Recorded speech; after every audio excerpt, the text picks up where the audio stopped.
હિન્દુવાદી નેતાઓની હત્યા કરવાના ષડયંત્ર હેઠળ મૌલાનાની ધરપકડ કરવામાં આવી છે, ત્યારે મૌલાનાને બચાવવા માટેનો એક ઓડિયો વાયરલ થયો છે। જો કે અમે આ ઓડિયોની પુષ્ટિ કરતા નથી।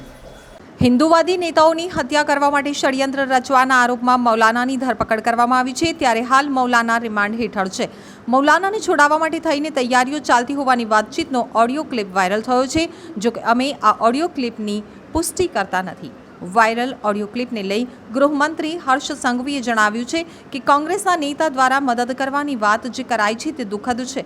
રાજનીતિ એક તરફ, પરંતુ દેશ વિરોધીઓને ક્યારેય કોઈ મદદ ન કરવી જોઈએ। ઓડિયો ક્લિપમાં વાતચીત મુજબ એક તરફથી કહેવાય છે કે સુરતમાંથી કોંગ્રેસના નેતા મૌલવીને છોડાવવા માટે પૂરેપૂરી સહાય કરે તેવી વ્યવસ્થા થઈ ગઈ છે। મૌલાનાને છોડાવવા માટે નાણાંની સાથે વકીલની વ્યવસ્થા પણ થઈ રહી હોવાનું સામે આવી રહ્યું છે। તો મૌલવી મોહમ્મદ સોહેલ ઉર્ફે મૌલવી અબુબકર ટિમોલ હાલ રિમાન્ડ પર છે। તપાસ દરમિયાન પોલીસને જાણવા મળ્યું છે કે મૌલવી પાકિસ્તાન ઉપરાંત અન્ય દેશોના આતંકીઓ અને અલગતાવાદી માનસિકતા ધરાવતા લોકો સાથે સંપર્કમાં હતો। हेलो, अस्सलाम वालेकुम व रहमतुल्लाहि व बरकातुह। वालेकुम सलाम व रहमतुल्लाहि व बरकातुह। बोलिए। भाई साहब, अपनी बात कहाँ तक पहुँची? बात तो अपनी हो चुकी है। अपने कांग्रेस वाले असलन भाई, उससे भी अपना बात हो गया है और जो ट्रस्ट में भी अपना बात चलता है। इंशाल्लाह हो जाएगा। मौलाना का बेल के लिए भी इंतजाम चालू है। ठीक है, हो जाएगा इंशाल्लाह। आप दुआ करो। ठीक है, इंशाल्लाह हम दुआ करते हैं, अल्लाह ताला मौलाना के लिए रिहाई का कोई रास्ता निकाले। आमीन आमीन आमीन। ठीक है, फिर बाद में कॉल करते हैं। खुदा हाफिज। खुदा हाफिज। ભાઈ, જે ઓડિયો ક્લિપ વાયરલ થઈ છે તેમાં કોનો ઉલ્લેખ છે, શું વાત કરવામાં આવી છે? એ ઓડિયો ક્લિપ આપ સૌની ન્યૂઝ ચેનલોના માધ્યમથી જ મને બી સાંભળવા મળી છે।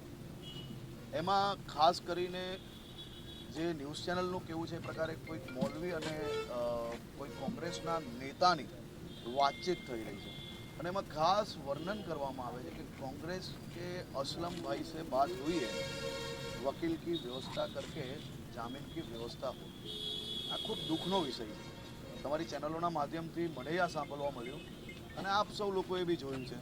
આ પ્રકારના લોકોને છોડાવવા માટે આપણે કોઈ બી પ્રકારની મદદ ના કરવી જોઈએ। રાજનીતિના તો અનેક અવસરો પ્રાપ્ત થશે, રાજનીતિની ટીકા ટિપ્પણીઓ ચાલતી જ રહેશે, પણ રાજનીતિમાં નાના મોટા વોટ મેળવવા માટે આવા લોકોને મદદ કરીને આપણા જ દેશના યુવાનોને, ભૂલકાઓને જે મદરેસાના માધ્યમથી એની અંદર દેશ માટે નફરત ફેલાવતા હતા, ભારતીય જનતા પાર્ટી માટે નફરત ફેલાવતા હતા, આતંકવાદ તરફ એ લોકોને કઈ રીતે પ્રેરિત કરાય તે પ્રયત્ન કરતા હતા, એવા લોકોને છોડાવવા ના જોઈએ। હું કોઈ બી પ્રકારની રાજનીતિ આજે નથી કરવા માંગતો, પરંતુ મારું એ 100% માનવું છે કે કોંગ્રેસ અને કોંગ્રેસના નેતાઓને ખાસ કરીને વિનંતી છે, આપણે રાજનીતિના અનેક અવસરો મળશે, પરંતુ દેશહિત અને રાજ્યની સુરક્ષાના વિષયોની અંદર આપણે આ પ્રકારનું કાર્ય ના કરવું જોઈએ। બે હાથ જોડીને હું વિનંતી કરું છું।